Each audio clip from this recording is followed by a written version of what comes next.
Good morning and welcome to Mountain Standard Time. I'm your host, Nathan Giede, and today we'll be talking a little bit about everything. We've got some points in the news. We're definitely going to be going to the comments here, there, and everywhere. But first, both my opening statement as well as our sponsor. So we'll start with our sponsor. We, of course, have Resistance Coffee Company. They are with us in sponsorship and letting us know that when woke causes come to town, you don't have to worry. They'll turn that frown upside down. They don't believe in supporting woke causes. They don't believe in curtailing your freedoms. So when they find an issue that they would like to champion that would increase your freedoms, they support it. So if you support the coffee company, Resistance Coffee Company, based out of Weyburn, Saskatchewan, where they roast their beans and ship it all over the country via the internet, you are supporting freedom-loving people everywhere, particularly in Western Canada, but throughout Canada, who just want a good cup of coffee that doesn't preach at them. And this morning, I actually usually drink water, to tell you the truth. Most people ask me what's in here. I've been asked that a couple of times. It's almost always water. The studio doesn't exactly have a dishwasher, so I don't frequent coffee while I'm on air. I also don't get a break on air, and it's 2 hours straight. So tons of coffee, not a good idea for a guy who doesn't have his astronaut suit on. But you know what? Today I felt like indulging. I'm a little tired. We'll get to that in a second. And Resistance Coffee, you gotta love it.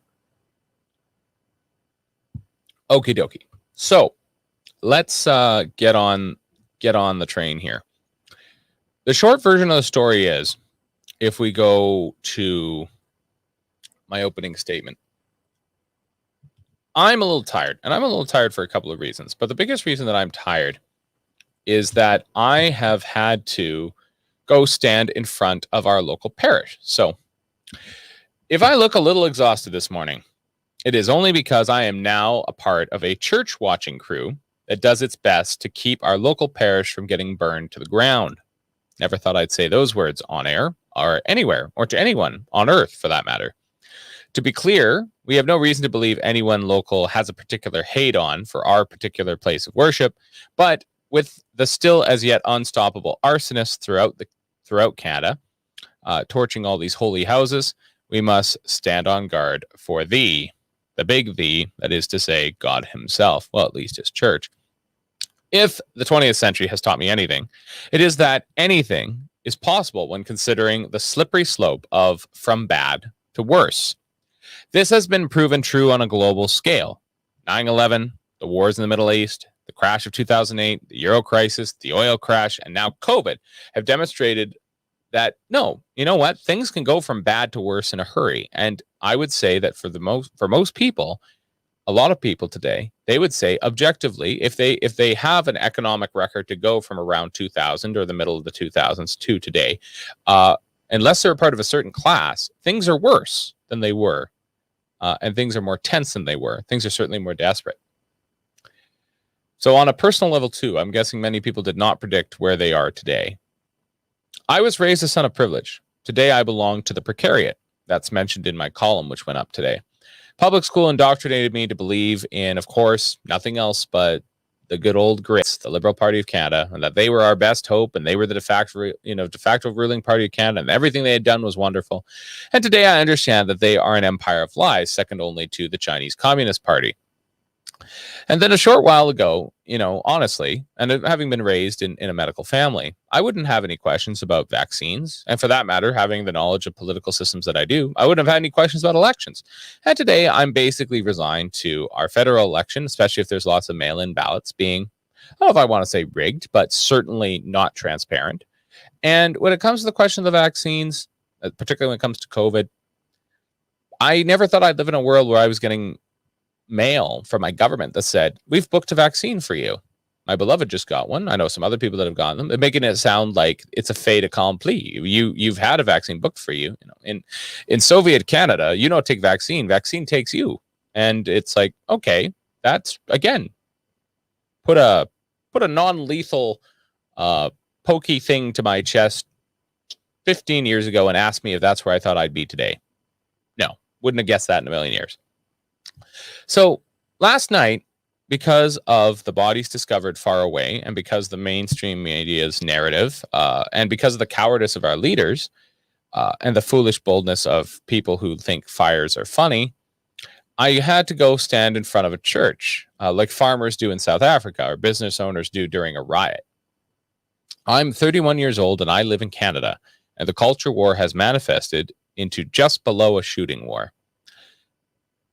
I'm not packing heat, to be clear, but I got to tell you that I haven't seen anything that maybe warrants it yet, but I've definitely seen some activity in the night, the deep, deep night, and 3 in the morning and that sort of thing, that would make you want to have some kind of defense mechanism that was reliable. I'll put it that simply. Maybe not to be used in an offensive capacity or in a you're going to be detained and I'm going to zap strap you sort of thing, but definitely I'll put it this way. I saw a guy walk by with a crossbow, and that guy definitely was not hunting for bear in downtown Prince George. So don't know what that guy was up to, but that wasn't cool. So to put it politely, the entire escapade is tiresome. I am of half a mind to strategically retreat to a far more defensible position physically, spiritually, and intellectually, if only to have the briefest amount of peace in order to relax. But that would be conceding yet more territory to the banality of evil that has already captured so much of our society. I cannot let the inmates run the asylum. That is where we're at. The inmates are running the asylum, and we are no longer in charge of our faculties, let alone our senses. We need to stand up in our families, communities, and polities. That's our it's not a big word, but it's our word of the day, polities. That's how you can say multiple political places and hierarchies in 3 syllables, polities. We need to demand an end to the insanity. The lockdowns were not okay. Forcing vaccinations is not okay. Blatant hypocrisy from our leaders is not okay. Narratives that breed violence are not okay. Violent actors are not okay. And the world careening towards a fundamental breakdown is a betrayal of everyone who actually bothered to follow the rules or certainly wasn't leaning on the scale enough to break it. It can't go on like this. And when the other shoe finally drops, people are going to get hurt. And I say this as factually as I can. People will die. Things will get violent and people are going to die. I'm sorry. That's the reality of it. Peace, order, and good government were not the tallest tasks to ask of our government. They were not cradle to grave social programs or visions of grandeur. They were peace, order, and good government. Yet we are failing even on these basics. I'm going to say it as bluntly as I can. May God have mercy on our souls, and may we be delivered from this new bondage and delivered back into sanity. Nathan Giede, Mountain Standard Time, July 20th, 2021.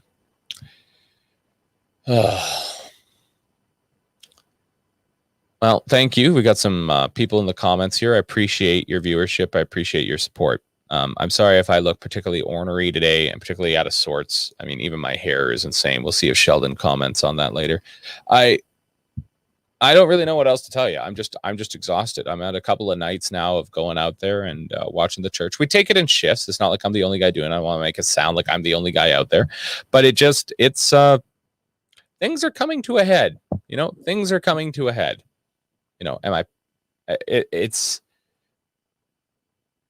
And it feels dangerous. No, it feels dangerous. It feels tense.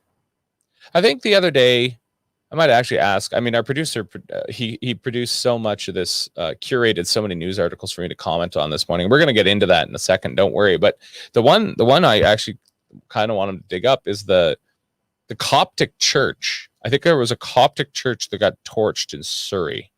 I think that happened. Let me see if I can find it. Can't rely on me to find things like this. Coptic church, Surrey. Yeah, that's right. Arson attempt. Surrey church destroyed by suspicious fire in Whalley neighborhood. Whalley. I've campaigned in Whalley. I had to help somebody try and get elected in Whalley. They did not get elected, but I did campaign there. Let's take a look here.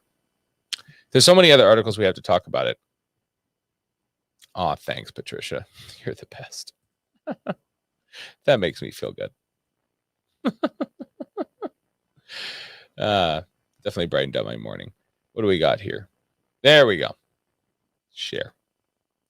Okie dokie. No thanks. Surrey church destroyed by suspicious fire in Whalley neighborhood. Let's see if you guys can see that. Can you see that? Yeah. Okay. So let's take a stroll here. There's 3 people who wrote this article. That's interesting.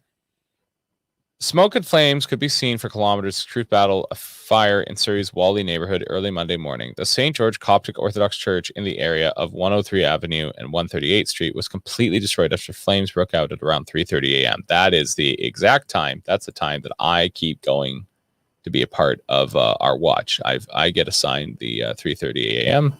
area, so that's reassuring. Surrey RCMP confirmed Monday that they are treating the fire as suspicious and are investigating if the fire is related to an arson incident that happened a week earlier. On July 14th, a female suspect, so that's interesting. That was a female suspect that did that. Lit items on fire at the door at St. George's Coptic Orthodox Church and then left the area. Important to note that although both the incidents are suspicious, there is no evidence they're linking investigators. She's quite 5'7". Yeah, so there's some pictures from over there. And at the church, Holly Quinn says she woke up to the fire burning in the neighborhood. And I'll leave that over there. And Quinn says thankful. And finally, the church played a big role in many people's lives, including his own, with a congregation of about 400 families. Elm Marcy says he's not quite sure what's next step, so noting it costs a lot of money to rebuild. Told news that he believes it's deliberately set. Okay. So we're going to leave that there for a second. I'm going to stop the screen share. And I am going to speak to whoever set that fire in particular. And I'm going to learn you something real simple here. Just like saying I don't know, Africans are the same. That's nonsense. All white people are the same. That's nonsense. All people who have Islam as their faith are the same. That's nonsense. There are people who are ethnically white, ethnically Arab, ethnically Hispanic for that matter, actually, because there was a lot of crossover between Spain and Morocco. There are people, of course, there's a huge amount of sub-Saharan of Africa that's has the Muslim religion, has Islam as their religion. And of course, they would be black. I'm going to try and explain this to whoever set that fire. Coptic Christians never ran any of the residential schools. Now, without getting into the residential school question at all, like that's as obvious as it gets. If you Google residential schools, you're not going to find a single Coptic Christian one. That doesn't exist. No idea if Coptic Christians have anything to do with, say, residential-like schools inside of the places Coptic Christianity is popular, which is to say around Ethiopia, Egypt, and throughout the kind of near Middle East, from basically, I guess, Antioch south. I guess there might be some C's in Turkey still, but that was some pretty nasty fighting in there. I don't think there's a lot of Copts left north of Israel. But nonetheless, we're talking about something that just is like blatantly false. So if like you're doing this out of respect or whatever for what happened with the discoveries of the children in Kamloops and in Saskatchewan, and now there's more discoveries coming up, you literally could not have done a more asinine thing if you tried. You're talking about a group of people that, as far as I can tell, are probably one of the most persecuted groups in Christianity. Still today, they still suffer persecution and death today, like Armenian Catholics do, and other Near Eastern Christians from the tip of Sudan and Egypt and Ethiopia, all the way up into the Caucasus. That entire swath of Christians, so basically all of the Middle East, really, they suffer persecution like none other. And those people have nothing to do with what happened in the residential schools, bar none. End of story. Finish sentence. Delete the rest of the paragraph. That doesn't make sense. And the fact that somebody torched a Coptic church, I don't really know. I don't really even know how to react to that. Like, I mean, I'm enraged, obviously, but it just makes no sense. Like, it just has no rhyme or reason to it. It would be all but the equivalent of thinking, well, I mean, Buddhist or Shinto religion, like it's all Far Eastern religion, and therefore it represents the Communist Party of China, and we're going to torch a local Shinto temple or Buddhist temple, and that'll show the Chinese government. It's like, no, yes, they are all from the Far East. That doesn't make them all the same thing, and you just made a really big dumb, and what you're doing is betraying your own ignorance. And I think that's kind of, if there is a not beauty in this tragedy, that's awful, but if there's a tragic comic moment here, right? Because everything that is tragic, again, if we believe in the final redemption, is comedic in its resolution. It all comes together somewhere. What the resolution here is, we are fighting a culture of ignorance, and that is why, in a sense, one must wonder how long it is before brute force begins to seem like a legitimate option. And that's not an exaggeration. That's not a joke. If you're fighting a culture of ignorance, there isn't any reasoning with it. And you're fighting with a culture of a lack of reason, you aren't going to get anywhere. If you have a cult of ignorance, a group of people who are literally just frothing at the mouth, saying, well, anything Christian is bad because of what happened in the residential schools, despite the fact that plenty of denominations didn't participate. And for that matter, it just doesn't square at all with any other kind of logic. Nobody thinks that, you know, especially if, for example, you hate John Horgan's policies when it comes to Site C or the fracking that happens in the northeast of British Columbia. There are plenty of people, particularly green people on the left, who hate that, and that's fine. They're entitled to their anger at John Horgan. They don't think every Tom, Dick, and Harry just wandering around in the northeast, or even wandering near Site C, even working on Site C, necessarily agrees with every single policy. And certainly they don't think that people who might even benefit from said policies are inherently to blame for what happened. Nobody thinks that. Nobody thinks that. Reasonable people don't think that. Why would somebody go victimize those people instead of trying to make the premier wear his mistake? And it's the same thing here. I'm not trying to invite more scorn upon my own church, but at the same time, if you have scorn to put somewhere, you put it on us. We Roman Catholics, we have something maybe to answer for, but that's a discussion that needs to develop between those who call the faith home today and those who have problems with what happened in the past. Plenty of us have problems with what happened in the past, but we have a bit of a more nuanced opinion about it because we've met some of the people who came through that system, and not every single person is a victim, and not every single person who participated in a leadership role was an abuser. That's just a statement of fact. And the fact that somebody decided to torch a Coptic church is, I guess, in a sense, really the final straw when it comes to what's going on in this country, because that just doesn't have any rhyme or reason at all. And it's downtown Surrey. There were no residential schools in downtown Surrey.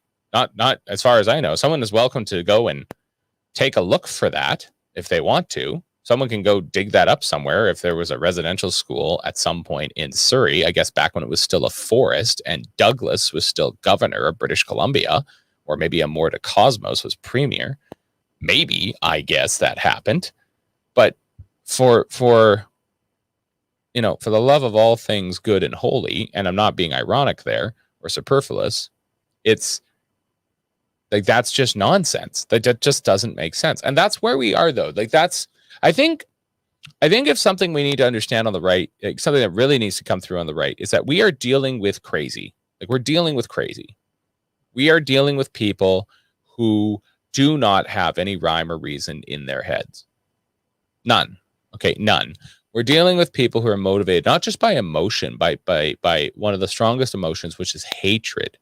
And it's backed by an unfathomable amount, a deep, endless, bottomless pit of ignorance. And they don't know. They're tearing down statues of people whose name they can't spell, right? They don't know who these people are. They couldn't even, if you ask them to write a paragraph, a disinterested paragraph, something where they're not allowed to use any isms or slurs or libelous comments. They just have to say, can you kind of give us the general date? Not even the perfect date, just the general date that John A. Macdonald lived, the general timeline that he lived. Can you give us the briefest biography of him, which I believe he was born in Scotland and came to Canada. I'm 98% sure of that. Certainly he was, more Scottish than the Scots. His mother preferred Gaelic to English. And can you, state, when he founded Canada or how he began Confederation or about what time? And can you name one of his policies?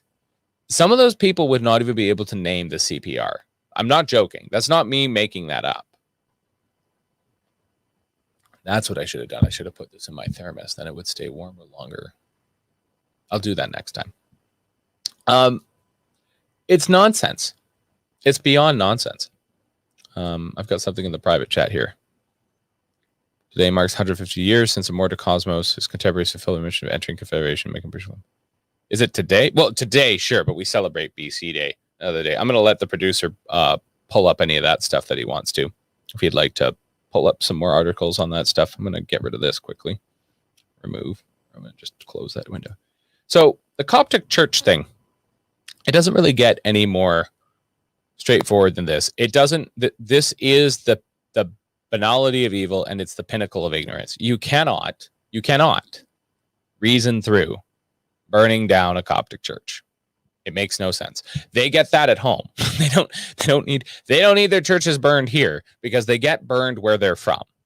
You're trying to make a statement about something like that.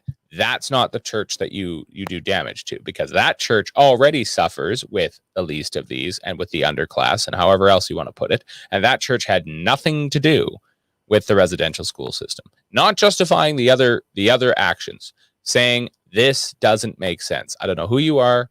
I don't know what you're smoking. I don't know how totally whacked out on unreality you are. But that was really dumb, completely inexcusable, and born out of something you could have literally figured out by looking at Wikipedia for 15 minutes. Absolutely pathetic, completely inexcusable.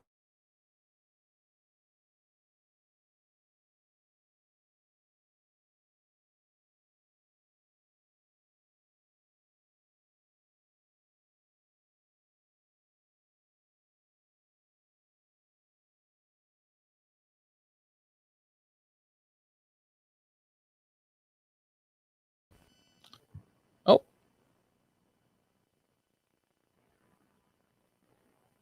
Share screen was canceled. Okay, I'm going to put on my share screen. Chrome tab. We had a power outage last night. Sound is gone. Your mic is out. Interesting. Give me a second here. Give me a second. Okay, 2 seconds. 2 seconds. Let's get rid of this. I'm back. Okay, good. Thank God. All right. That was bizarre. Yeah, that happens sometimes. We had a power outage last night, and the power outage was not good. So we're gonna cruise along here for as long as we can. If I have to go do stuff, I don't have my producer in the room anymore, right, guys? So we have to remember that I'm all by my lonesome up here. Okay. No offense to people who like Wikipedia and all that stuff, but I'm going to level with you that guy really looks like he runs Wikipedia. Okay. That's all I'm going to say about that. I'm sure he's a good guy, nice guy, but that man looks like he most certainly does run Wikipedia. That does not surprise me. Okay. Let's take a look here. So remember the segue that we had before my sound went sideways, my camera went off, was if you were looking for a reason to not burn down a Coptic church because you needed to understand for about 5 seconds that it had nothing to do with the residential school system, the place you might have gone was Wikipedia. But now, obviously, even Wikipedia can't be relied upon. So here we go. Wikipedia co-founder criticizes the site for reliably establishment bias, leftist propaganda. Wikipedia co-founder Larry Sanger said in a recent interview that the site has become little more than propaganda and denounced what he called its reliably establishment bias. Speaking to online blog Unheard last week, Sanger said Wikipedia seems to assume that there is only one legitimate defensible version of the truth on any controversial question, adding that the predominant perspective presented on the site is left-leaning. The word for it is propaganda when it's systematic. And that's really what we're dealing with on Wikipedia, said Sanger, who co-founded the site in 2001 before leaving the project and later becoming a vocal critic. You can trust it to give reliably establishment point of view on pretty much everything. Can you trust it always to give you the truth? Well, it depends on what you think the truth is. Wikipedia officials didn't immediately respond to a request by the Epoch Times for comment. Very big, nasty, complex game. People wanting to push a certain perspective. Wikipedia is pretty reliably establishment. You said that already. Libertarians wanted to make a knowledge. Example, the Ukraine scandal, little confined to Biden article. Has little way the conservative comments have about him. Only one version of facts allowed, then that gives a huge incentive to wealthy, powerful people to seize control of things like Wikipedia in order to shore up their power. It has 230,000 volunteers, 3,500 administrators. Interesting. Okay, so let's dive right back into this. Wikipedia. Now, I didn't really think we were going to get into this level of philosophy this morning, but segueing from how things in my opening statement, like just how tense things are, to how insane things are, that someone's going to burn down a Coptic church, which has nothing to do with the residential schools, to now the very place that I might have told you to please look at before you went and did something crazy for like the most bare bones explanation of something, that isn't reliable anymore. We're in a crisis of knowledge, right? We're in a crisis of what we know. Now, if we're going to do, we really need our token professor on for that entire discussion. We have a couple of token professors. We've had John Robson on this show. We've had Grant Havers a couple of times on this show. And of course, our resident left-leaning PhD, Stuart Parker, which we have to wait for that for Thursday.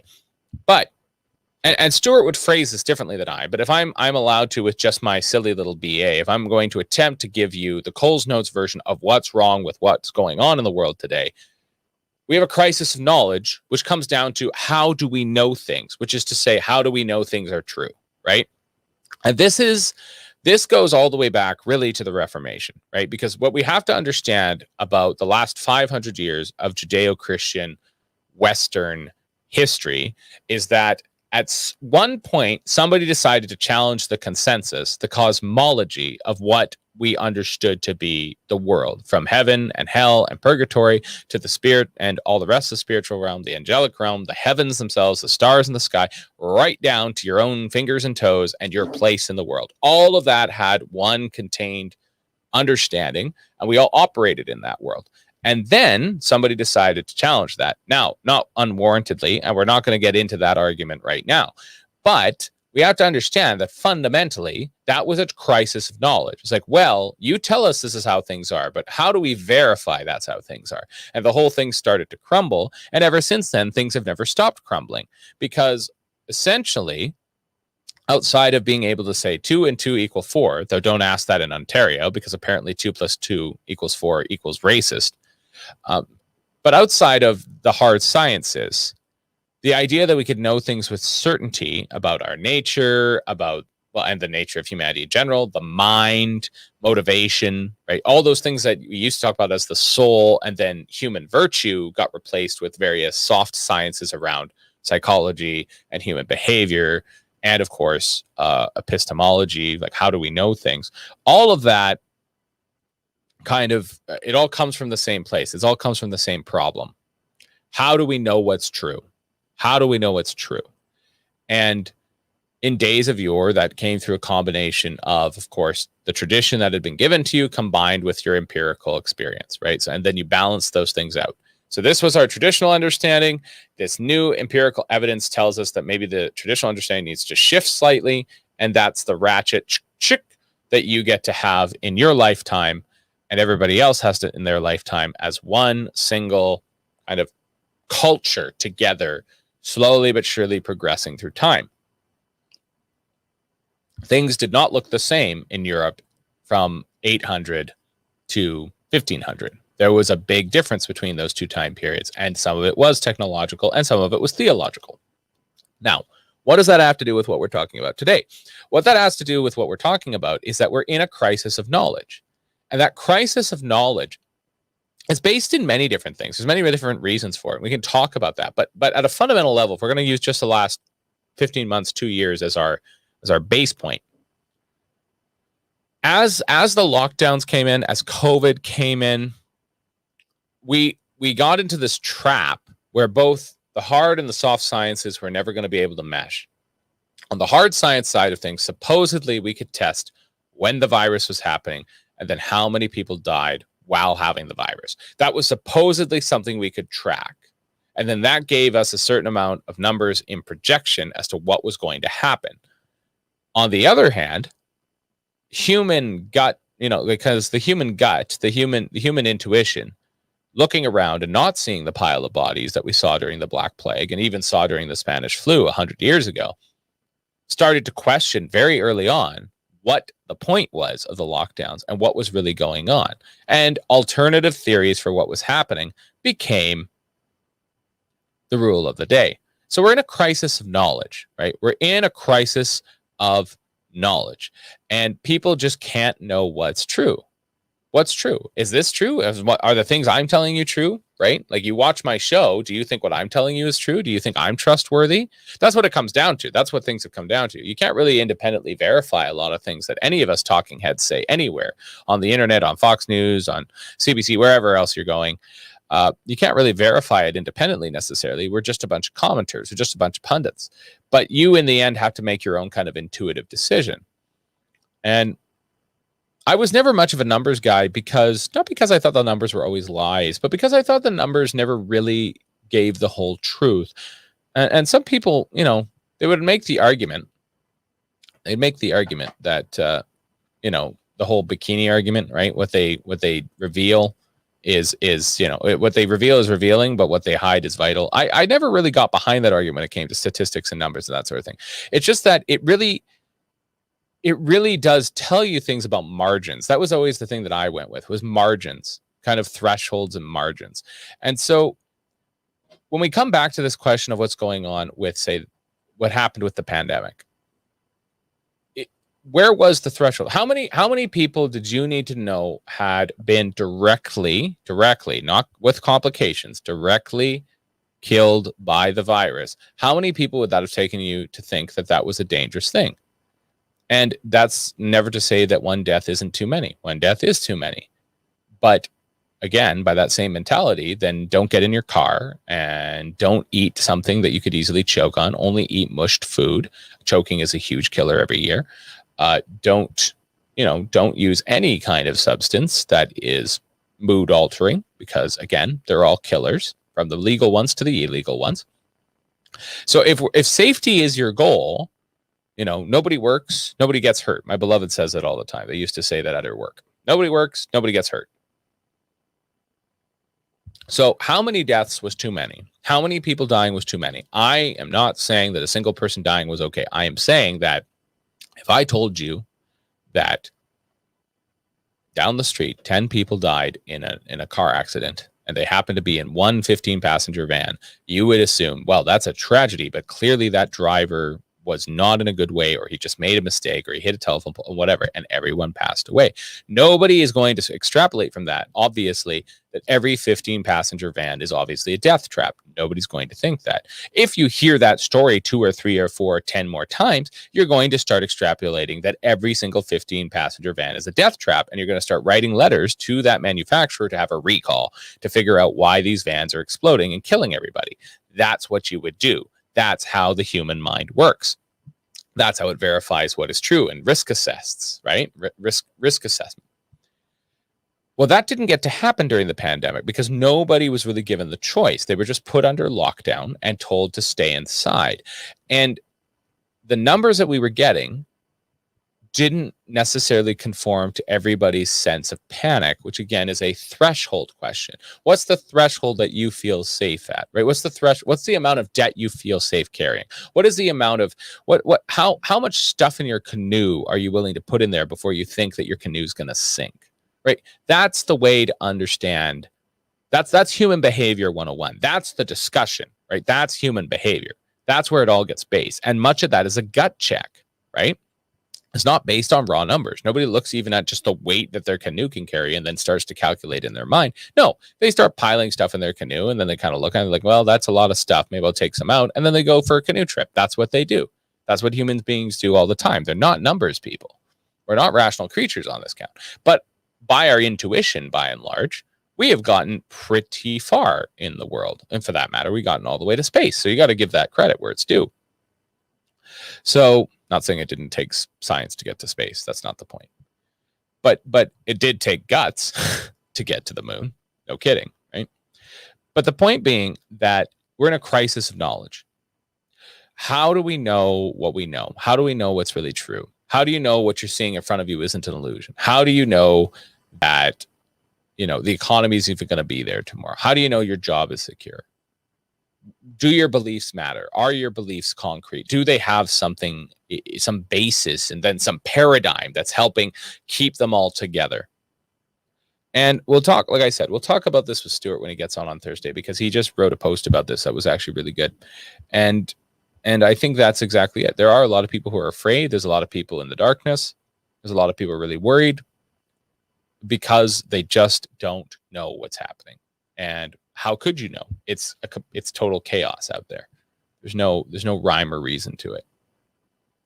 So we're going to not skip out, but we're going to move from the how do we know things to a comment here from John Robson. I'm going to do a share screen here. I did like having him on the show. I might send him another message, see if he can come back on. He's a really good contributor, actually. I really hope I get to bring him back. Burn it all down. There we go. Okay. Burn it all down. Violent language leads to violent action. Sorry. And that's by John Robson.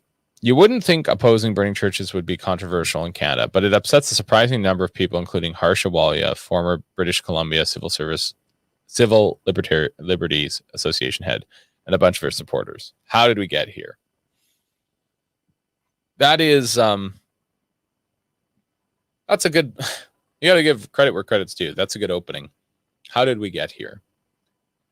I mean, you give an inch, they take a mile, right? And I think he'll get into it a little bit more, but let's be honest about that. Like something has gone wrong in the 21st century, and it hasn't stopped going wrong. It hasn't stopped going wrong since September 11th forward. And that was all but year one. That was 2001. Because technically speaking, 2000 was year zero and 2001 was year one of the new millennium. But the point being that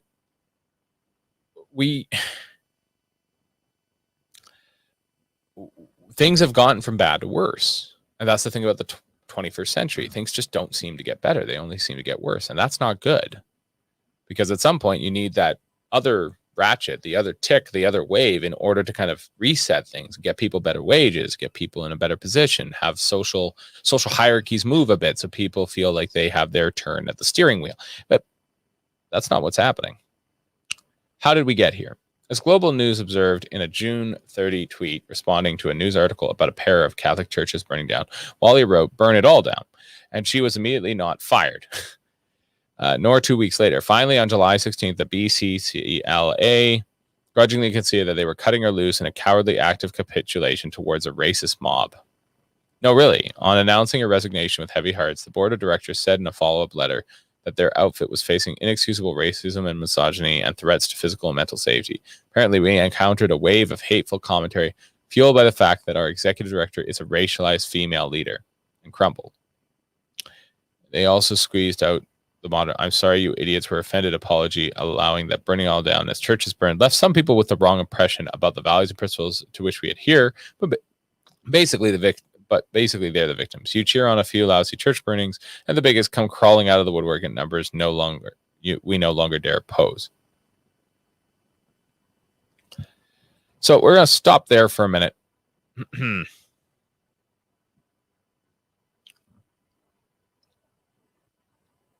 Now, some of you might remember that a certain contributor to this program has actually defended Harsha Walia's comments insofar that she had the right to make them. And I agreed at that moment that She had the right to make them. And I simply argued that what was really wrong in this country is there's plenty of people who have the right to say all sorts of ostentatious things. It's just that when they finally gaslight me into action, I'm the one who gets in trouble. Or when they bring the thunder and I bring back, and I clap back, and I clap back hard, they get to hide behind the skirts of our justices, and I'm the one who goes to jail. And you have to say something stupid like, oh, I'm sorry, the gun went off in my hand. And I do believe that that was something stupid a certain person had to say, despite the fact that he had trespassers on his property who were threatening his family and quite possibly going to do violence to his daughters who were home alone. So I completely understand where he was coming from. But let's be clear here. Harsha Walia had the right to say what she wanted to say, the same way you have the right to kind of walk around outside and explain why, you think everybody should stand on their head. But what went wrong there was, what is wrong there is that I don't really think calling for her cancellation helps anything. I don't think it helps anything to make Harsha Walia not the executive director anymore of the BC Civil Liberties Association. Sorry. I don't think that works. And the reason I don't think it works is, quite frankly, Harsha is a radical, an uncompromised radical. She's just going to go preach her gospel somewhere else, and at least she was kind of off in a corner there with the BCCLA, and now she's cut loose and she can go cause damage somewhere else. And again, I have respect for Harsha in a purely kind of academic sense of like somebody who just never compromised. You have to give some credit where credit's due for her integrity on that count. But I don't respect what she said. I don't think it was right. And encouraging the burning down of what is still, even in Canada, the largest charitable organization, indeed the largest charitable organization on earth, the Roman Catholic Church, and all of its brothers and sisters in the faith on then as well. Of course, the world religions that also contribute. Burn it all down is not really the phrase that's going to get you anywhere. It's not really, I don't think it's worthwhile. I don't think it's a worthwhile thing to say. But see if there's anything else to say there. The American Civil Liberties Union famously defended the right of Nazis to march in Skokie, Illinois in 1978 on the principled, courageous basis that sunlight destroys all evil. And I agree with this idea. Sunlight destroys evil. I completely agree with that. If you let bad ideas just out into the sun, that's good enough. It seemed to work. It wasn't free speech, but wokeism that fueled the counter-intolerance of Trumpism. Nowadays, these outfits offer just cookie-cutter, hard left identity politics. As for instance, Miss Walia's Wikipedia biography full of anti-capitalism and noting that she's a frequent guest speaker at campuses, like conservatives who get forcibly deplatformed in the name of fighting verbal violence with the real stuff. So how did we get to this dismal pass? For 60 years now, we've been told to let it all hang out. Do what thou wilt, and frankly, give in to the dark side of the force. And we did, as the older understanding of human nature as requiring personal and social restraints to avoid running amok, because we are all sinners, gave way to an even older one where might makes right and losers are mocked. As one lawyer tweeted about Walia, let me be clear, I would help her burn it all down. That would light our way forward. And also, I would help defend anyone charged with arson if they actually did burn things. Adding, P.S., burn it all down doesn't literally mean burn it all down, but just in case, I can also defend both civil and criminal. Yeah, just in case. And some comedian claimed burn it all down is clearly referring to a challenge to historic systemic equalities as a result of ongoing colonization and assimilation in Canada. Shall we then burn down his house? A phrase here meaning challenge ideological excuse making. No, absolutely not. Because this brutal neo-pagan culture is not just on one side today. Doubtless the BCCLA's incoming social media rockets over Wally's tweet and before were often racist and sexist. Internet commentary is frequently appalling on all sides, including the torrent of obscenity in place of argument, and too many right-wing pundits being sneering, self-pitying, and malevolent. Fox's Tucker Carlson called Wally a monster. There was no charity. We're going to leave that alone for a minute. I mean, I really do need to have Robson back on here because Robson's speaking my language. I really do believe that we live in a kind of neo-pagan time. I do completely agree with that. I think we're leaving behind those Judeo-Christian ethics that got us as far as we did as a civilization. We need to understand just how rare freedom is, right? And equality for that matter, and for that equal rights or protections under the law, freedom under the law. equal rights under the law, equal rights before the law, equality before the law, the right to face your accuser. That is unique stuff. That's unique stuff. That's stuff that still doesn't exist in many quarters of the world. In all the quarters that I don't need to list, you already know where they are. You can circle them on the map. You can draw great big circles on the map where that doesn't exist. And you can draw very, very tiny ones, minus North America, where it does. And Australia. So equal protections, freedom, self-reliance, the idea of private property, the idea of people freely choosing their associations and freely choosing to be communities together and then come together for common projects or just common protection or just a common leisure. That is rare.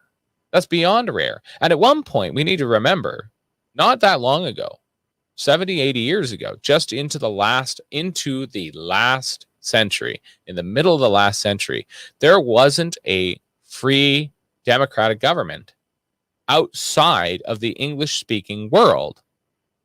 All of Eurasia was under tyranny. The Philippines were a basket case, was technically speaking a protectorate of the United States. Japan was fascist. Russia was totalitarian. China was being fought over by two radical factions, one right wing, one left wing, about what to do. Right? Mao's China and then Chiang Kai-shek. Hitler had Germany. Franco had Spain. Mussolini had Italy. And of course, Hitler had the rest of Europe when he conquered it. From Lisbon to Vladivostok, there was not, and for that matter, Tokyo, there was not a free government in that contiguous continental mass outside of what was still owned by the British Empire and then the protectorates of the French that the British took over after France fell to Nazi Germany. That was only a few minutes ago as far as history is concerned. That wasn't long ago. And freedom is rare. And before the Judeo-Christian ethic took over, that was the way it was everywhere.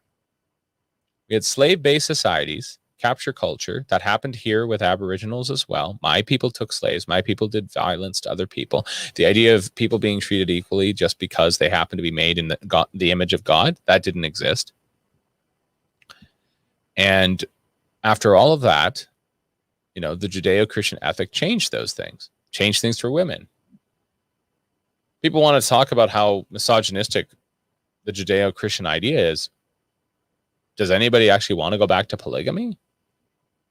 No, no one wants that. Nobody wants to share their spouse, no matter how much they hate their spouse. They don't want to share them. It's nonsense. It's total nonsense. And again, it's based in a cult of ignorance.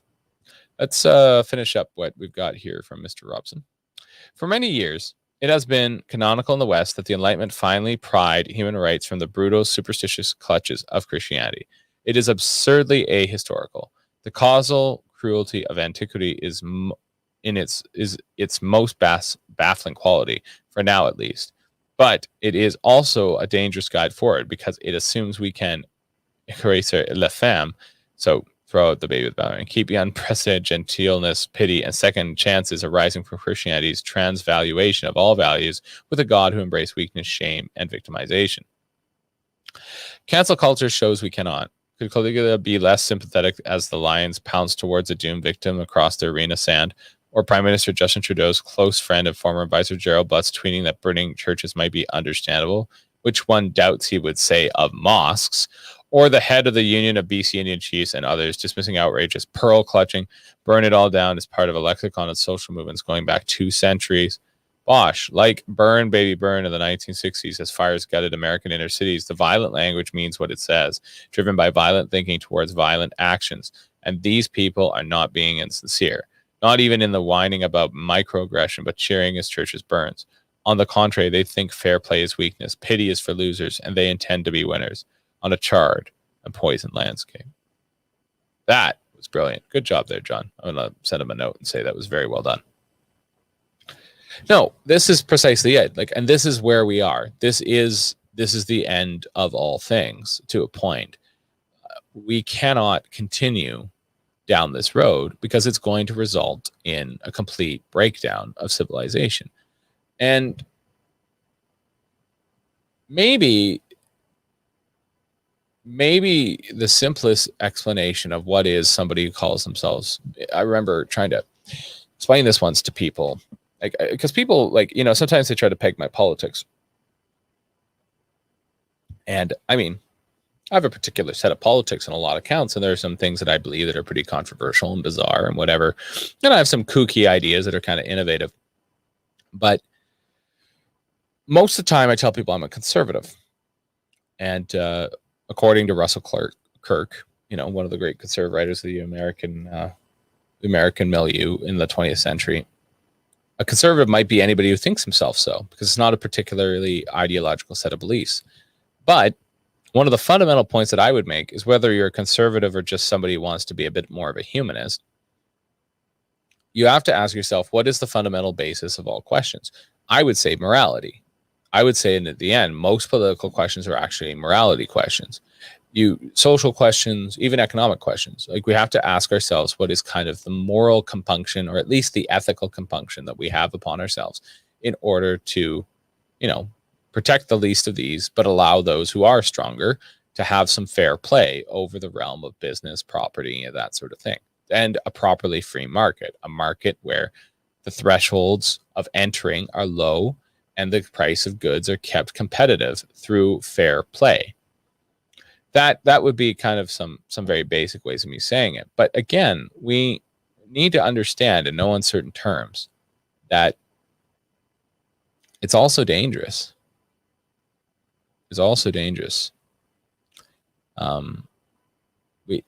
We are losing that fundamental element that makes us a free people. You can't have a free people without virtue. It's really that simple. Or if you think that's me moralizing when I say all political questions are moral questions, you're not hearing what needs to be heard there. You can't be free without virtue. I can't leave you alone with yourself if I think you're going to just destroy my house all the time, or denigrate your property, or manhandle something. I can't, if I can't teach you to be responsible, right? I'm talking as like a parent to a child sort of thing, right? And in many respects, we kind of have a similar relationship, not necessarily with the state directly. I don't like to elevate it to that place of parent, but certainly with the civil society that the state allows to exist, right? And facilitates the existence of. Morality is taught on the soccer field. Morality is taught in the church. Morality is taught at Boy Scouts and Air Cadets and hockey practice. That's where morality is taught. You're taught about how to treat one another. You're taught about what hard work is. That's where morality comes from. And without that virtue and the hard work associated with it, you are in serious danger of creating a world where there is nobody who knows how to behave properly without being watched. And you can't watch everybody, because who's going to watch the last guy in line? You can't watch everybody. It's impossible. You can't have a observer-based society. It doesn't work. The Albertans got something for us today. It is tragically humorous that the left wing began by criticizing classical norms through the 80s and 90s, and now is actively enforcing their own norms through social pressure and intimidation today. They are the thing they used to fight. Yeah, no, you're not wrong about that. You're not wrong about that at all. And the left and the right have essentially switched places on this count. Hair's all over the place again. Ugh. No, the left and the right have switched places on this count. Absolutely, they have. And the reason for that is that what the left did was actually something very brilliant. They created a new morality, and then they became the arbiters of the new morality. And that's brilliant. That's brilliant. And I think a way that they got in there, if I may be so bold, one of the ways that the left got to where it is today is that some of the Christianity that was running most of the mainstream was actually very dangerous, because it wasn't being supported by people who actually believed in what they were teaching and preaching. So a lot of Christianity, or Christian morals, or Christian ideas, or Christian society, I would argue, especially in the middle of the 20th century, was not being lived out by people who were ardent in their faith. They didn't really believe that was in there. So when society became more permissive, so long as it still observed a lot of other norms, they were able to just roll with it. And they didn't come down hard on it. And they didn't push it back to where it needed to go, which was traditional morality. Because what's a little this? What's this between friends? What's this between, what's a little this? Let the kids have their fun. And slowly but surely everything fell apart. And that's just it, because it requires belief. But we need to be clear. The only thing that kind of worried some of those more liberal Christian bougie people at that time, the only thing that worried them more than kind of the radicals or anarchists or whatever, or a certain amount of people getting super comfy and free with some of the ideas that used to govern Christian morality, they were scared more of the fundamentalists, and they were scared more of people who were trying to be particularly convicted in their faith. And so they went with the people who believed less because they were easier to control, quite frankly. And that's where we are today. There's still a lot of people in the leadership of government. I mean, Bonnie Henry is one of them. I don't know if Bonnie Henry believes in God or not, but Bonnie Henry is about as, kind of mainstream, broad church,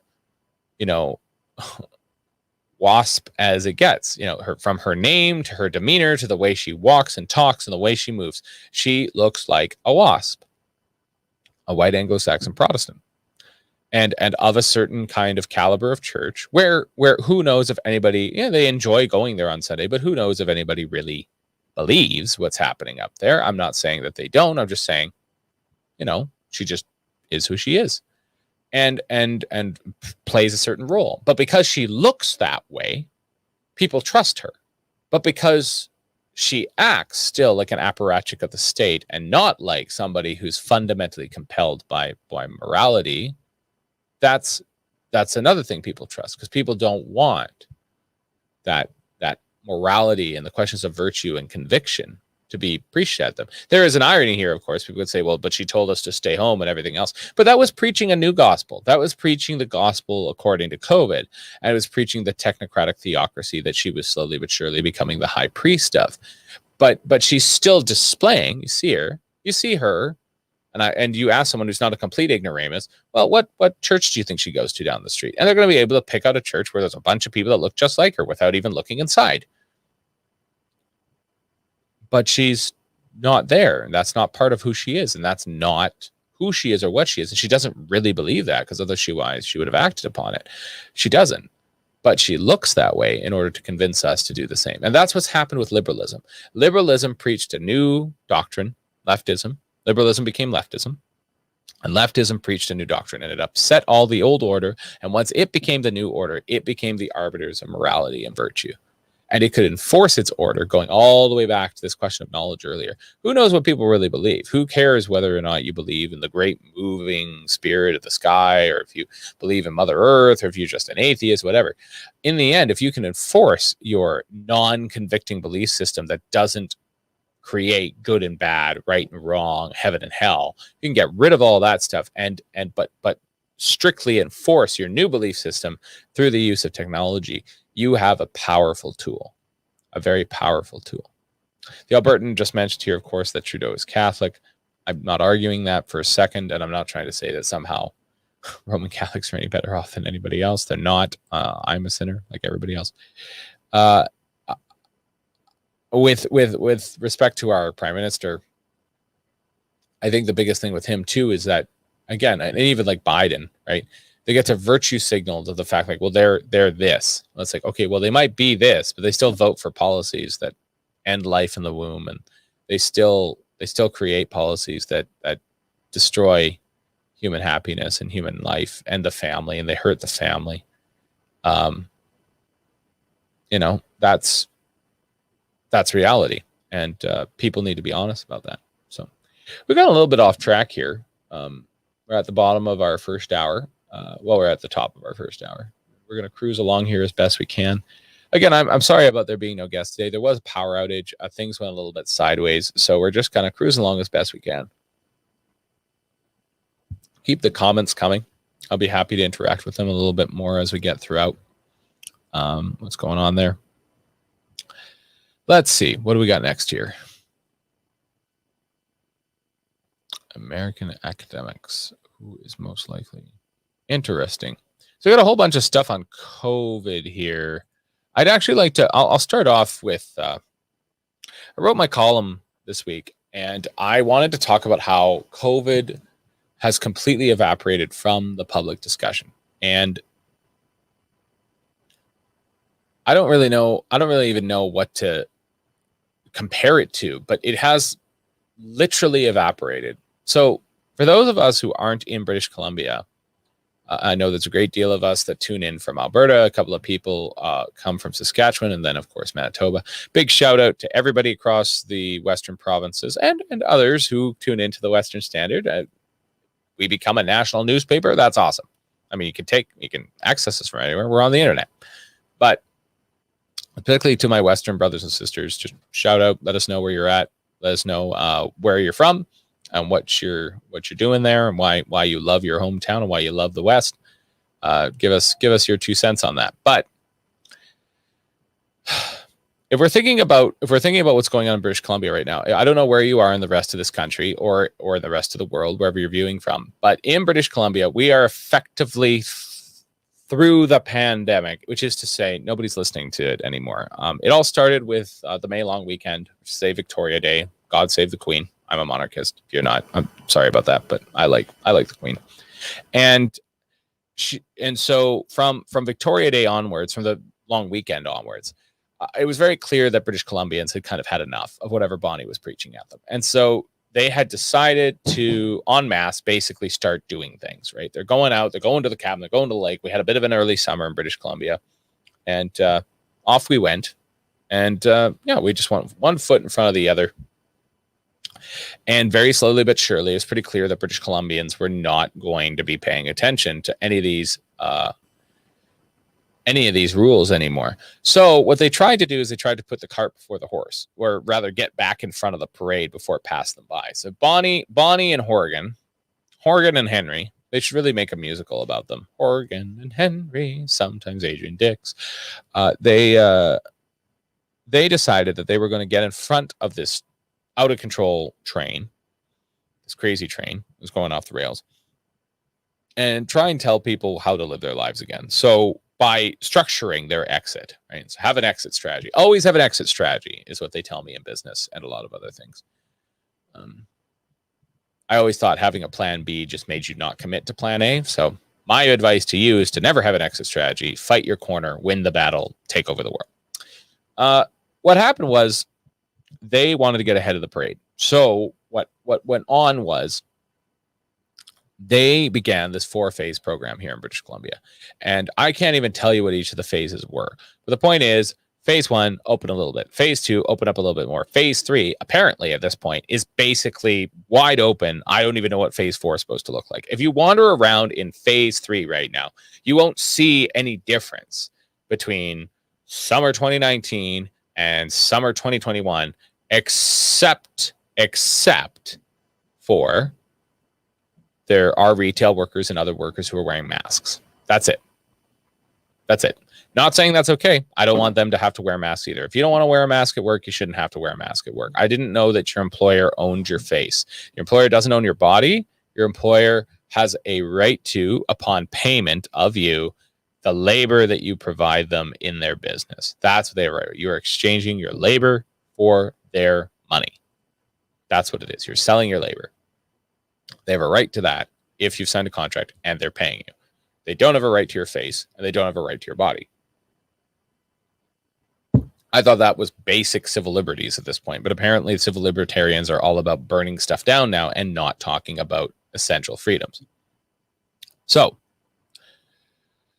British Columbia is essentially fully open. Legitimately have no idea what phase 3 even means anymore, except that phase 4 is coming. I don't know what the differences could possibly be. Maybe they finally get to let the retail workers take their masks off. I have no idea. The point that I'm trying to drive home here, though, is that British Columbia is wide open. And with it being wide open, we don't talk about the pandemic anymore. It doesn't get talked about anymore. So I'm trying to think of a way of phrasing this as best I can, but I've just never seen anything evaporate like that at that speed. I've literally never seen it. I've literally never seen anything evaporate at that speed before. And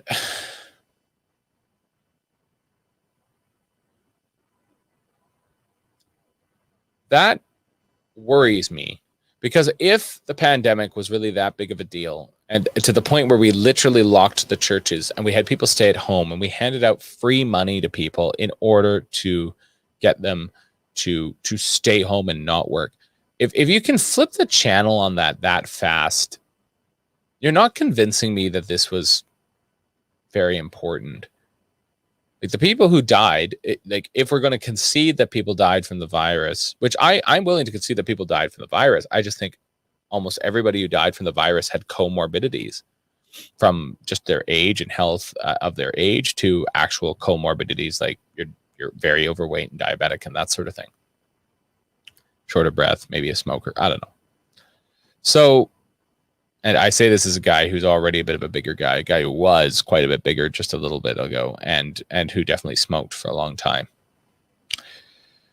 The point being that whatever amount of people died, and this comes back to that question that we had earlier of like, you make decisions based on thresholds. You make decisions based on risk assessment. This is the exact same problem again. COVID has evaporated entirely. We don't talk about it anymore. We don't, like, I don't know, like someday I guess someone's going to find a mask in their pocket and they're going to start laughing about it. I don't know. People every now and again, I guess somebody brings up case numbers, but they bring it up the way you bring up, oh, I should get some Christmas shopping done because it's cheap now in July. There's no question at all that the conversation's completely changed into the church burnings and into the climate change question. But the conversation around COVID is gone. How does something that literally affected the entire world, as far as policy is concerned, not even talking about the virus itself, but the fear of the virus, changed planet Earth and the way that it runs? And that just doesn't get talked about anymore. It's gone. I really don't know what to say. That concerns me.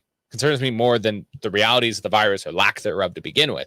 The fact that you could just take us from total wartime mode with the virus and to nothing in a minute, that's not.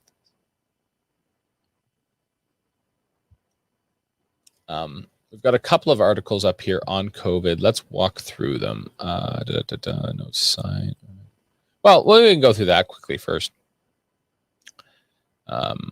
Would appear that there is not going to be a change between our relationship and the United States. Ooh, is that too much? Let me see. Yeah, no, that's good. So let's take a quick look here. No sign White House plans to ease travel restrictions on Canadians. So kind of obvious where this article's going, but it's kind of interesting. You have to wonder, at what point is our border going to reopen with the United States, right? The longest undefended border on the face of the earth, right? Something we have a lot of pride in, about going back and forth and that sort of thing. So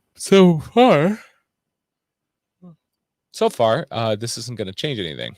Let's take a look here. I know somebody, actually, speaking of which, so back in June, a friend of me and my beloved's, it's actually her maid of honor, she attempted to get across the border. And she approached us several times. She had the proper documentation and everything, but they just weren't letting her through, even though she did have a spot reserved for her on the other side. And that was it. Like, I'm trying to imagine not getting through in my own time. I remember one time trying to get through the border when I was still in university. I had a bit of a difficulty because I was totally packed up, ready to go, and they thought I was going to become an illegal immigrant. I'm like, oh, no. I'm coming down here to buy gas from America because I'm about to go on a trip all the way to Ottawa. And they're like, you're going to drive all the way to Ottawa? Isn't that like further than Chicago? I'm like, yeah, it is. And they're like, you're insane. I'm like, well, maybe, but I'm legit not trying to move to the United States. I'm trying to go to Ottawa because I have to go get something done. And they're like, okay, well, whatever, you weirdo. The United States is not currently planning to reciprocate by easing travel restrictions on would-be Canadian visitors hoping to go south of the border. On August 9th, fully vaccinated U.S. citizens and permanent residents will be allowed into Canada, joined by the rest of the world. September 7th, federal officials announced Monday as the country prepares to lower border barriers that were erected to limit COVID-19. We get rid of our old friend Matthew Selly there, or Gurney, or whatever his name is. However, when Public Safety Minister Bill Blair said he briefed Homeland Security Secretary Alejandro Mayorkas about the steps Canada intended to take, he got no indication the U.S. would be following suit before the existing restrictions are set for renewal on Wednesday. He'd indicate to me that this time they had not yet made a decision. At this time, not yet made a decision. They anticipate the measure would likely be extended on July 21. Imbalance is sure to aggravate domestic political tensions.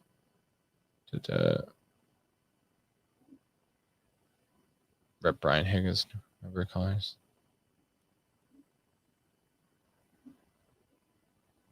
Frustrating. I think this gets the general point across. I mean, ultimately, the border being closed hurts. Yeah, there's Sheldon. He's finally back. I do need to get more sleep, Sheldon. I don't know if you've been watching the show, but I've literally been up for way too long because I have to defend my church from would-be arsonists, which is not those literally not words I ever thought I'd have to say. Okay, back to work. We have to remember that it pays them a lot better to keep the border closed than it does us, right? Like the less people they lose up here for tourist dollars, the more they spend in their own country. And Canada is just not, Canada just isn't important to them. Most stated things. Oh, yeah. I need to get more sleep. I'm sorry. I will do my best to get more sleep as soon as I don't have to go to church at 3 a.m. In all seriousness, though, like, America doesn't lose much when it comes to not opening its border with Canada. As long as the commercial traffic goes through, it just gets less people stealing its milk, especially in the Lower Mainland. It's sad. It's sad, but it's true. It's true. And America is a country unto itself. It has a huge amount of natural resources. It has a gigantic population. It still has, even with the amount of reduced manufacturing it still has a real manufacturing base, unlike Canada. It's a country unto itself. It doesn't need us. It doesn't need us at all. And that's an interesting statement, but it's a statement of fact. And we're not going to get anywhere by getting into, fisticuffs with the United States.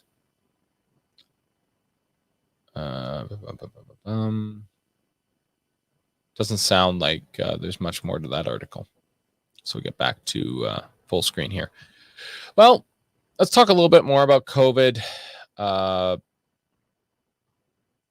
This is interesting. Why don't we go to the Jerusalem Press? It's a bizarre place to be, but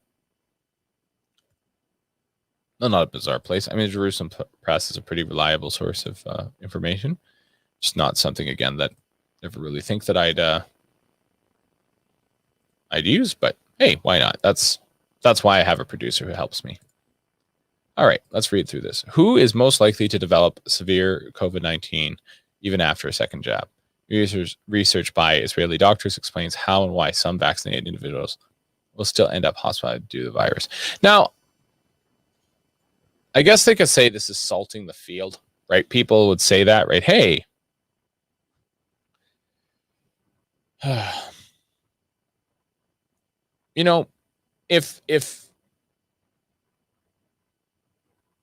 if I got you to apologize to me for something you did wrong, and I respond at the very end of it by saying, well, I know you're going to do it again.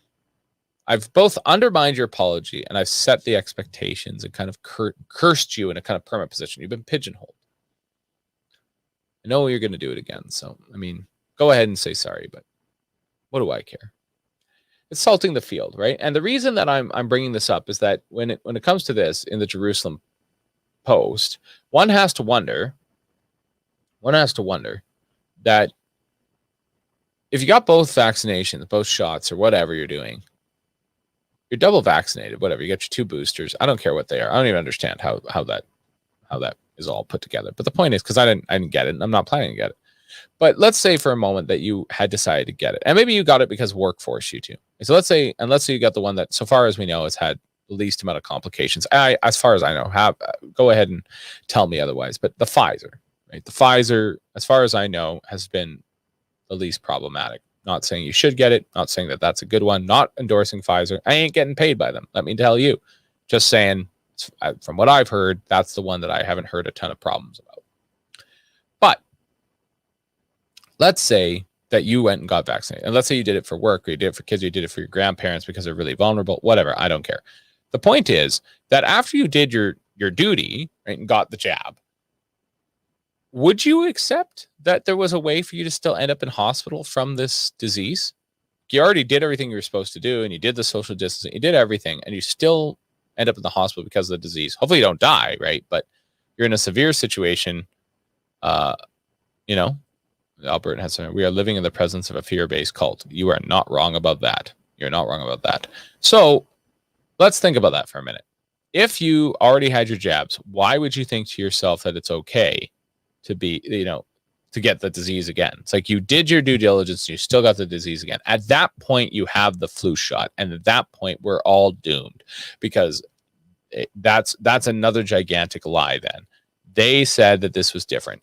Well, people can get the flu shot and still get influenza because they pick between A, B, and C, or whatever. They pick every year. They pick a different strain, trying to predict which is the strain that's going to show up in the populace.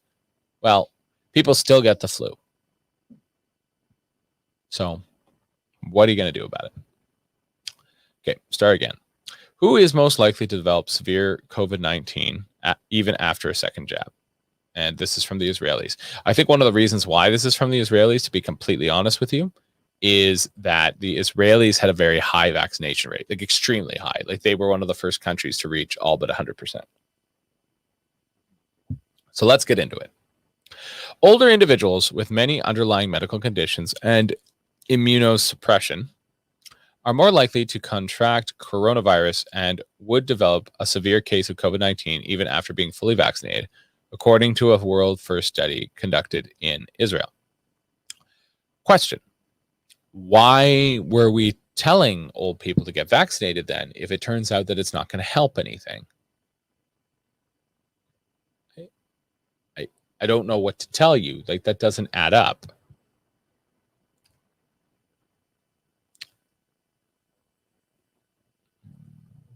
Get rid of that. I don't know what to tell you.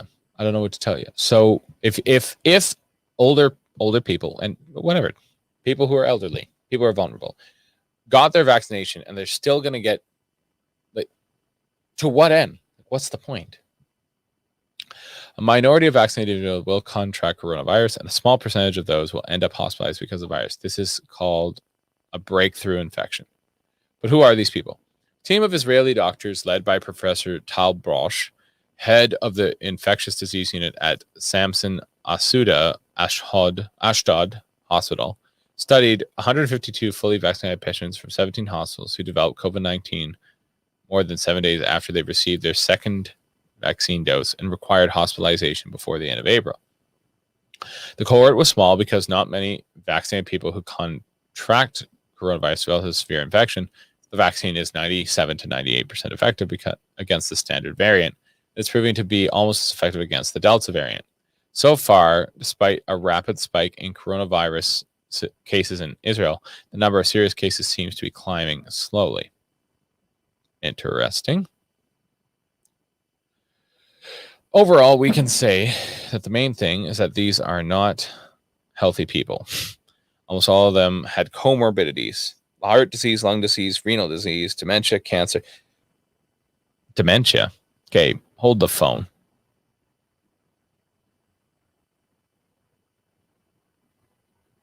I'm not a doctor,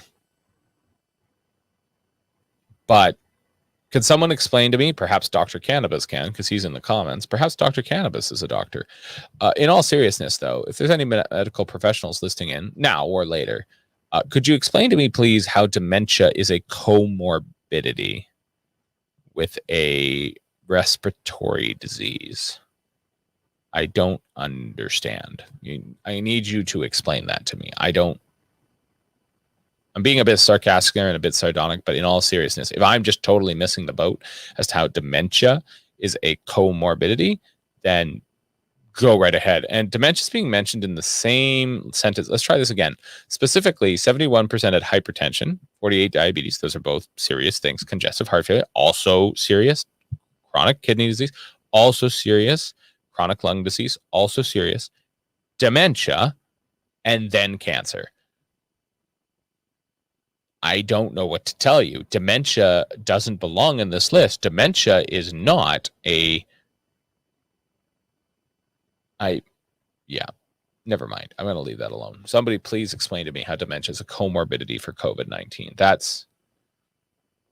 I don't know what to say to that. Moreover, the studies show that 40% of patients were immunocompromised. If your immune system does not function well, you're at higher risk. Thank you, Dr. Brosh. The median time that elapsed from the second dose to hospitalization was 40 days. Median age of the patient was 71. In most cases, the source of the patient's infection was unknown. To those who are counts more than 90%. He said that Delta variant seems to be breaking through. If you're older and have comorbidities, and definitely if you have a lot of comorbidities or are immunocompromised, you cannot assume you will be protected by the vaccine. Ugh. I don't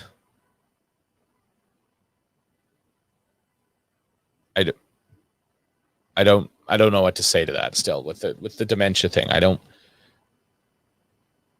I'm genuinely, I'm like, you can hear me. I'm all but tongue tied. Like I can't express myself.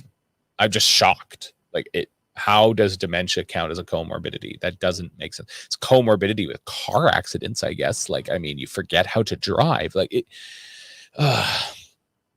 I'm so glad I was raised by a doctor, but did not go into the medical profession because at this point, one, the inmates are running that asylum too, make no mistake. The managers are in charge of everything who have no clinical experience and all need to be fired, terminated, their salaries turned into frontline staff so actual people get actual help. But in all seriousness here, like some of that Socratic method and the Hippocratic oath and just general kind of ideas around, how to approach a problem, particularly a biological one or a human problem. Hey, this is a human being. They're not a linear system. They have these things wrong with it. Let's talk about the symptoms. Let's talk about the diagnosis. What's the prognosis and the treatment? And then what do we think is going to happen? I'm lucky to have been raised around that stuff. The point being that dementia, I don't understand how that's a comorbidity because it's a respiratory disease. And unless, like, I guess the demented person needs to take medication and therefore forgets, I don't understand. That makes no sense. So somebody help the people writing that study because that makes no sense. We're going to move on. Do we want to talk about Mayor Marjorie Taylor? I don't really want to get into the Marjorie Taylor thing. We're not going to bother with that today. Facebook says it won't be blamed for U.S. failing to meet COVID-19 vaccine target, as if somehow Facebook is in charge of who does what. This is interesting. So let's do this again. So we're already back into. Okay, so people are kind of helping me here. People with dementia are often compromised with health issues, usually succumb. Dementia was included as representative for. Thank you, Sheldon. Thank you, Pamela. I still don't see for me that's like still 2 steps removed as a comorbidity, but we're gonna leave that alone.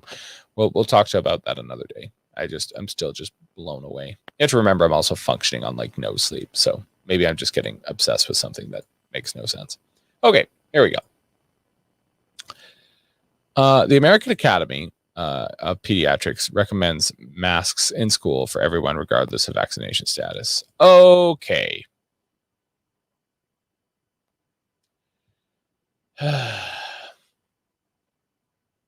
If the mask works, why the social distancing? If the social distancing, why the mask?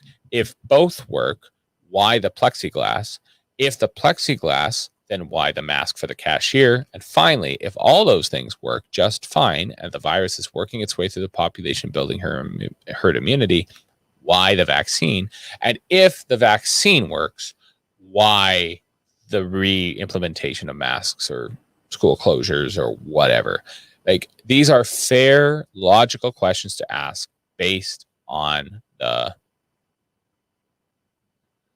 what we have in front of us. Based on the empirical evidence in front of us, you're allowed to cross-examine it. Those are the cross-examination questions to ask. And nobody, again, after almost 2 years, has explained it.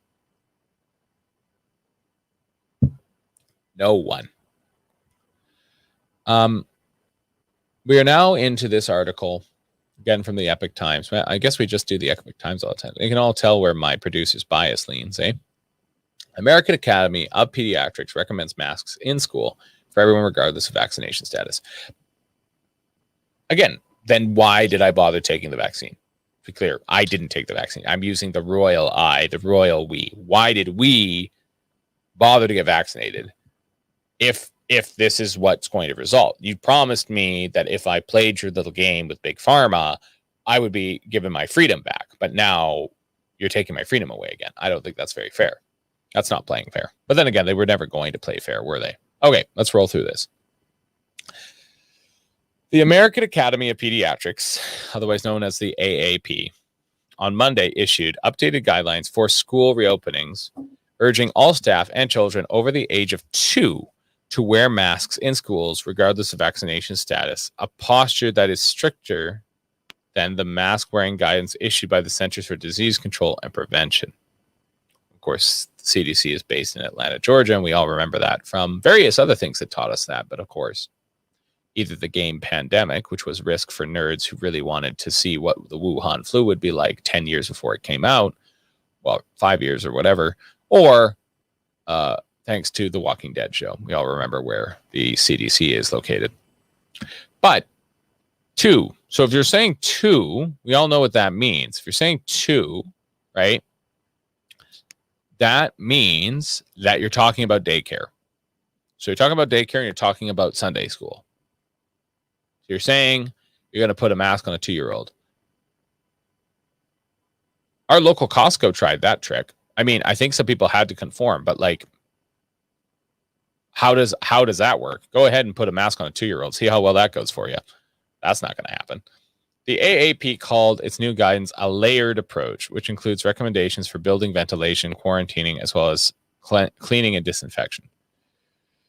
We need to prioritize getting children back into schools, play a role in making that sure it happens safely, combining layers of protection that include vaccinations, in-person learning safe and possible.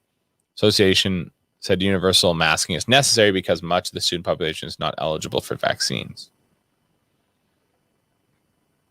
But we've already observed that COVID-19 isn't particularly deadly to young people. That was one of the conclusions we reached really early on in the pandemic. What does the Albertan have to say to Este? We must put the most punitive measures on the least at risk. Yeah, no, that's bang on. That's bang on. Least able to actively disobey, which are children. Yep, nope, completely agree. This makes no sense. Let's keep rolling here. Universal masking, because they aren't eligible for vaccines. Well, what are we going to do? Lower the vaccine rate? Good Lord. There are dozens of circumstantial studies suggesting that masks work to stem the spread of the CCP virus, which causes the disease COVID-19. Nice. Epoch Times. The Chinese Communist Party virus.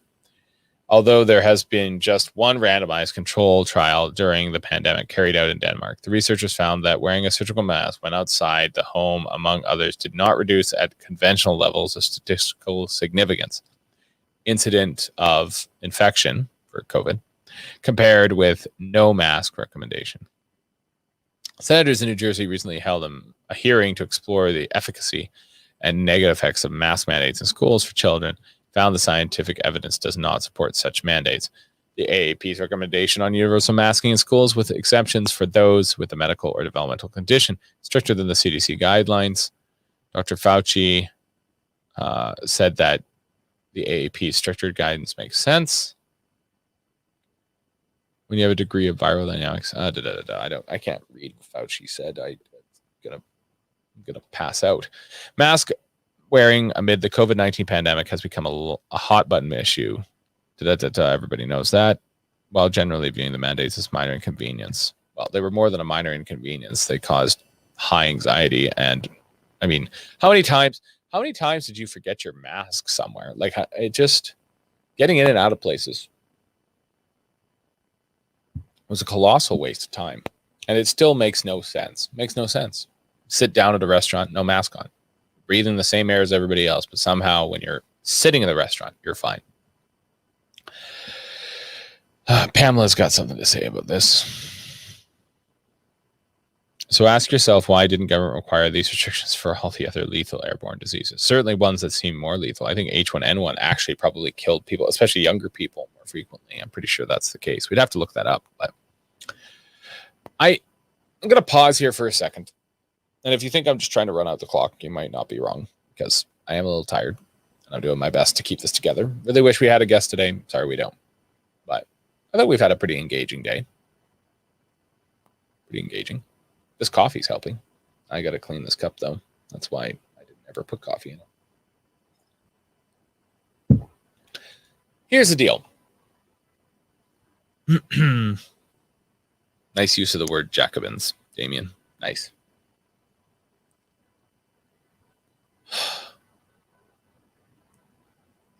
We already just went through the whole if the mask works thing and if the vaccine works thing and when do I get my freedom back thing. Let's just concentrate on this again one last time. We went through the pandemic, and the way that I would kind of approximate the way that we would say all's well that ends well is that I'm guessing that my sound cut out for a second here because I just had my camera flash. That's what happened last time. But I'm going to keep going here because last time it reset itself. If we imagine for a moment everything that we've learned the last couple of months when it came to what was going on with COVID and everything else, if we've learned anything, it's that basically nothing worked. Really nothing. And at this point, now they're admitting that even the vaccine might not work, which is something that was being talked about in more conspiratorial circles 6 months ago, right? Like way back when they were talking about possibly making vaccines mandatory. One of the first things that came back from the other side of the spectrum was, don't you dare make them mandatory, not just because I don't want to turn into a space lizard or have my baby get hurt because I'm pregnant or whatever, but because we all know that the vaccine might not totally work. And indeed, the second words out of some of those lips back when the vaccine was announced was, yeah, no, the vaccine might not work. It might not be perfect. It might not perfectly work. And now we're finally having that discussion in real time. And I don't think it hit home for people before. It's kind of like, yeah, no, like sign the bottom of the agreement. There's a big long list of legalities here. It's like, oh yeah, I'm sure it'll be fine. And then finally you get something goes wrong. You have to look at the legalities. And you're like, well, I didn't sign up for this. The impression you left me with is like, oh yeah, there's some legalities here, but I'm still going to get paid my insurance. I'm still going to get my benefit. I'm still going to get what I paid for. I'm still going to get something in exchange. It's like, well, no, I mean, you should have read the fine print before you signed. It's like, well, you shouldn't sell things to people that aren't true and are just bills of goods. So the same thing here. We were told that if we played the game, we would be set free, right? And that didn't happen. And again, just the Albertans' point there, all's well that ends well is a way to minimize and mentally negate the destruction along the path. No, I agree with that. And so what's the opposite of that? Right? What's the opposite of that? When things don't end, when all's bad that ends worse, all's terrible that ends even worse than you could have imagined. I don't really know what to say. I don't. They told us, and again, the royal us, the royal we, the royal I, the plural. They told us guys, they told all of y'all and all of me and all of us, right, that if we played the game, we would be released from the restrictions and we would be given the ability to just walk around and do whatever we want. And that the vaccine, while it may not work perfectly, was certainly not going to have the problems that we thought it might have, or that whatever. And now here we are with millions of people who have signed up to get vaccinated and have already received a jab or two. And in the middle of that, they're telling people, oh, by the way, this isn't over. You know how you just thought it was over? And that's how we got a lot of you to come into this big, big tent and start getting jabbed with stuff. They are in the middle of pivoting while everybody's distracted by everything else. Maybe that's the history of what happened. Maybe that's the secret of what happened with COVID. It was getting too long in the tooth in its current format, which was lockdown, lockdown, lockdown, at least here in British Columbia, but a huge amount of lockdowns, mask mandates, all this stuff. So people just needed to let their beans get run out. They needed to be released. I don't know if your parents ever used that one. Get your beans out. That's what they always said to me. People needed their beans out. So they let them out. And meanwhile, they were quickly busy working on the rest of this story, which was they were already salting the field to say, no, guess what? Vaccines might not work. And even if they do work, or work a little bit, or if there's enough problems, and who defines there's enough problems? Is one person dying even if they get the vaccine? Does that mean we need to all do something about it?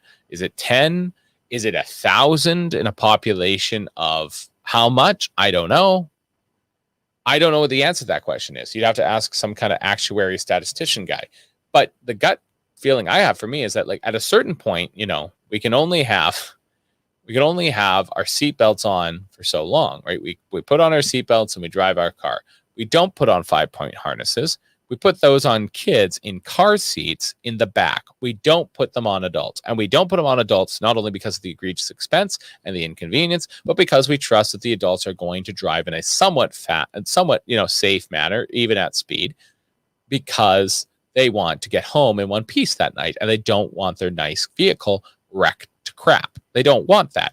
So that's what we do. We give people the option when it comes to their safety, and we expect them to take care of the rest, or else we would have to be monitoring things that are impossible to monitor. You could not pay enough people to check up on other people to make sure they were being well behaved. That doesn't exist. You can't do that. And so what I'm saying here is pretty simple. I don't see the way forward when you create a system where Canadians feel cajoled and bullied into getting the vaccine, and then they were promised that would get them safely to the other side, and now they're being told, oh yeah, by the way, vaccine might not work. I don't have an answer to that. I don't have an answer to that. Well, we're going to come back to this question of what do we know and what don't we know. So apparently there's one last little tab here. Facebook says it won't be blamed for U.S. failing to meet COVID-19 vaccine target. On Friday, President Joe Biden said that social media networks are killing people by allowing the spread of misinformation about coronavirus vaccines. Facebook Incorporated expanded on its pushback to U.S. presidents. Occupied July 4th. Biden said Friday that the social media networks are killing people by allowing the spread of misinformation about coronavirus. Okay. After the social media giant said Friday the administration's assertions were not supported by facts, Facebook Vice President of Integrity Guy Rawson posted a blog Saturday using customer surveys and other actions the company had taken in their defense. At the time when COVID-19 cases were rising in America, the Biden administration has chosen to blame a handful of American social media companies. A handful. There are only a handful. There's only like 4 of them. Mission Giede did not believe that there was sufficient response to a life or death issue. Should social media be the reason that we know anything about anything or about the virus? I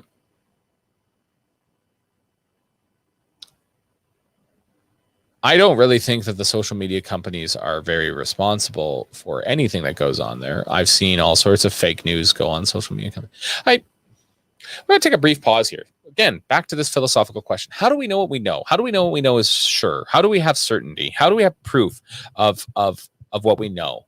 What's our epistemology? How do we know that we know things? Well, I'll tell you this right now. I'd be very careful with stuff like social media because I happen to know some of the people who generate the agitprop that you find on there. right? Like the stuff that you find on there that gets your goat. Now, some of the memes and the meme verse and the meme wars, like some of them are genuinely funny. Hey, I love memes. They're hilarious.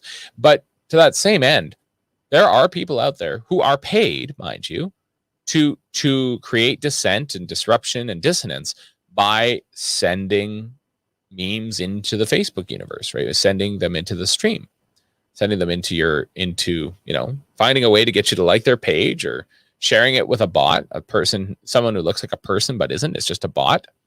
It's a robot, it's a program, it's an algorithm, whatever.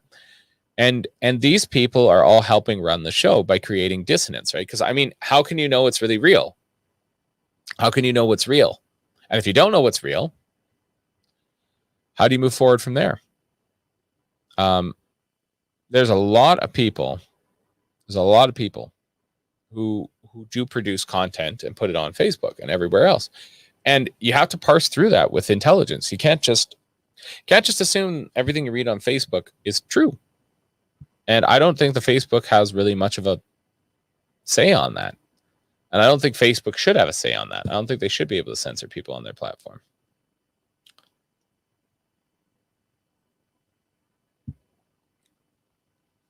Social media influencers, legitimized by their sizable follower counts, had a full year to sow doubt about COVID vaccines before Facebook took significant action. They exploited and a threshold of the social media said vaccine would only cross months into a global inoculation campaign. Facebook is letting anti-vaxxers scare women from COVID shots. So far, only 55% of Americans have received one dose of the vaccine. Pace is falling despite White House efforts to encourage more people to get the shot. We employed similar tactics in the those countries achieved 70%. Meanwhile, Twitter took approach as a COVID-19 president to do our part in after health. Okay, I don't really understand what that's about. Maybe there's something to click on. Guess so. Let's get rid of this guy. All right. Yeah. Sheldon's got a good point here. Back to the old adage, don't believe what everyone tells you. They really need church. The truth about things seldom matter to them. And of course, everyone who took the vax to get their life back is a little better off than a cage animal. I completely agree. This is the dangerous time we're in. This is the dangerous spot we're in. And again, it comes back to that question of knowledge. And one of the things that was important with COVID is like I've said a few times on this show, it was the great winnowing fork. It has divided people that I thought were indivisible. It has brought out elements in people that I didn't know existed. It's brought out elements in me that I didn't know existed. You go ask me about vaccines in 2019. I'm going to be your run-of-the-mill guy. Little bit of Catholic morality in there. I had just learned very late 2019 that there were vaccines that had been procured through the use of aborted fetal material, which is to say, dead children, material of dead children. And that, of course, that was abominable. And I didn't know that. No one had told me that. No one had told me that until very late 2019. And so I became more cautious about it because I didn't want to have anything to do with any kind of vaccination that may have used any of the stem cells or test cells or whatever from children that had been expressly murdered for the purpose of using their cells for vaccine development. So I didn't want to be a part of that. So that's very late 2019. But even so, both through ignorance and through kind of maybe a misplaced trust in the pharmaceutical industry and the general and medicine in general, I would have said, yeah, no, I think most vaccines are safe and whatever else, and there's no problems. And I would be willing to take most of them for the purpose, right? For example, if you're going to get your vaccination for Hep A or whatever because of traveling, right? Good for you. That made sense. You didn't want to have a nasty ice cube and suddenly have hepatitis A or B. And I'm pretty sure those are permanent. You can't get rid of them. But the point being that if you talk to that guy, and that guy's not even 2 years ago now, like we're not even in fall yet. We're not even in September. We're not even through July yet. Like that guy's only 2 years ago. He's not far away. It's less than 2 years ago. And you talk to him today, he's like, no, like you couldn't pay me to take the vaccine. What changed? What happened? That guy doesn't know this guy. And I feel like that's how it is in the 21st century with a lot of things. If I look through the 21st century at my past self and my current self, there isn't a lot of agreement. There's a lot of differences. Going all the way back to my opening statement. Son of privilege who now is, part of the underclass in a lot of ways. Person who would have been totally indoctrinated like every other upper middle class kid to be a good little liberal. The only thing missing was that I wasn't in French immersion, but just be a good little liberal like every other little upper middle class kid. At this point now, I would like the Liberal Party of Canada rounded up and tried for but war crimes, certainly crimes against our humanity in general, but specifically their complete lack of conscience. What happened to that guy? What changed? How did that guy transform? I think it really bothers my grandmother, to be honest with you, because she thinks that I'm a radical now. She's still living in the old belief system that everything's just fine. And I would say that it links right back to that same question that we were talking about earlier, the question of knowledge, the problem of knowledge. How do we know things? The things that I had been taught did not square with the reality that I met. Without getting too mopey about it or, singing my own sorrows, the way I'd been taught, the way that I had things explained to me was not, in the end, what matched reality.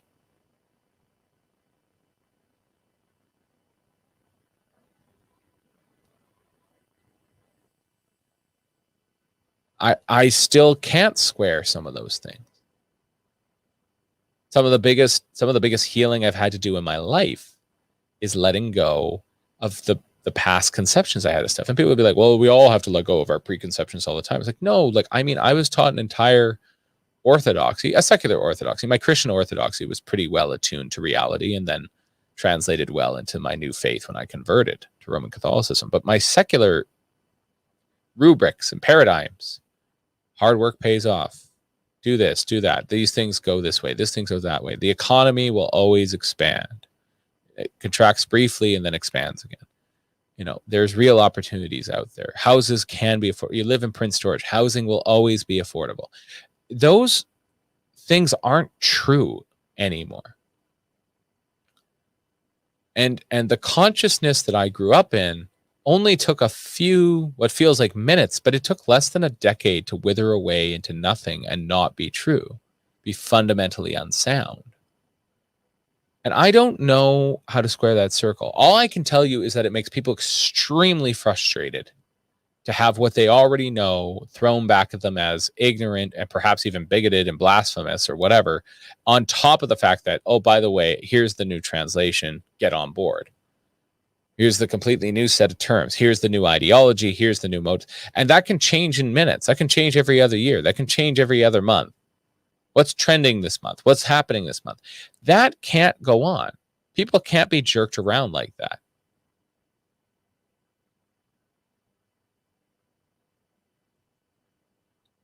So where to from here?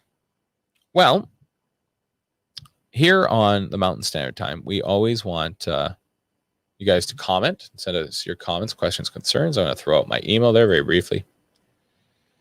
And I'm just going to remind you that we are going to go on hiatus eventually here. Again, it's still in the air whether or not hiatus is going to happen closer to the wedding date, which is at the end of August, or closer to now.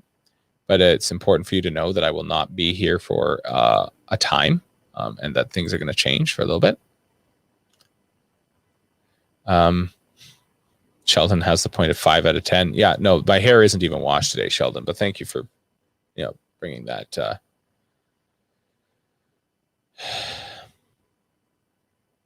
We'll think about that.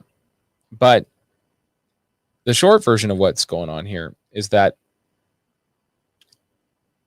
here on the Mountain Standard Time, we try to be as transparent as we can be. And so I hope that you feel like I'm transparent with you. I hope you feel that I tell you in no uncertain terms where I'm coming from and what I'm up to. And it is my hope that you feel respected and that whatever transpires out there, you can always come here for an honest take, not an unbiased opinion, an honest take of where I'm at with things. So not sure what's going to happen tomorrow. Of course, Thursday we'll have our regular contributors. If you have some suggestions for guests, I just had my email up there. Shoot me one and we'll talk about it. Again, thank you so much for everything that you viewers do for me. I really appreciate it. And you guys have a wonderful rest of your day. And I'm going to go try and get some sleep. Thanks for watching.